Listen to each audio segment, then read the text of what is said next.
যত প্রোগ্রাম করতেছি সমস্ত প্রোগ্রামগুলি সুখ সভা, স্মরণ সভা, দোয়ার মাহফিল, কিন্তু নির্বাচনী কার্যক্রম তো শুরু হবে 22 তারিখ থেকে। আমি এখন জিজ্ঞেস করতে চাই, প্রশাসনের ভাইরা যারা এখানে আসছেন, তিনি যখন সম্মেলন করতেছেন, তিনি যখন জায়গা জায়গা যাইতেছেন, তিনি যখন বক্তব্য রাখতেছেন, তিনি কি সুখ পালন করতেছেন? একজন বহিষ্কৃত নেত্রী তিনি বলেছেন, তার কোনো কর্মীকে যদি কেউ আঘাত করে, তার কোনো কর্মীকে যদি কেউ যদি কটু বাক্য উচ্চারণ করে, কেউ যদি অবহেলা করে, তাকে জানাইতে বলছেন তিনি সেটার অ্যাকশন নেবেন। আমিও বলতে চাই, আমার কোনো কর্মীকে যদি আঘাত করে, আমার কোনো কর্মীর গায়ে যদি কেউ টুকা দেয়, আমারও সেটা দেখার আছে, আমিও সেটা দেখবো।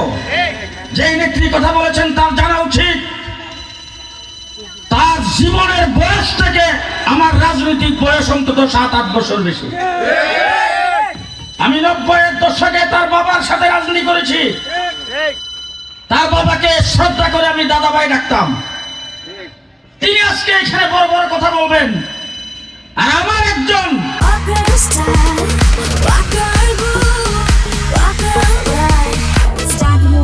লিডারের বিরুদ্ধে উনি নোটিশ দিবেন, ইনশাল্লাহ সেই নোটিশ আমিও দিতে পারি।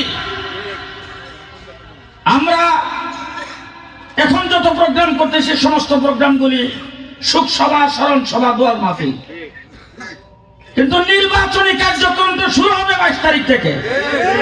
আমি এখন জিজ্ঞেস করতে চাই, প্রশাসনের ভাইরা যারা এখানে আসছেন, তিনি যখন সম্মেলন করতেছেন, তিনি যখন জায়গা জায়গা যাইতেছেন, তিনি যখন বক্তব্য রাখতেছেন, তিনি কি সুখ পালন করতেছেন?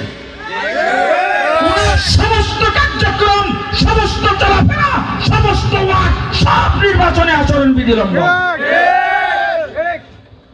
আমরা নির্বাচনী আচরণবিধি লঙ্ঘন করতে চাই না। আমার এখানে অনেক ওলামায়ে কেরাম উপস্থিত হয়েছেন, আপনারা দেখতেছেন। সময়ের অভাবে সকলে বক্তব্য রাখতে পারবে না।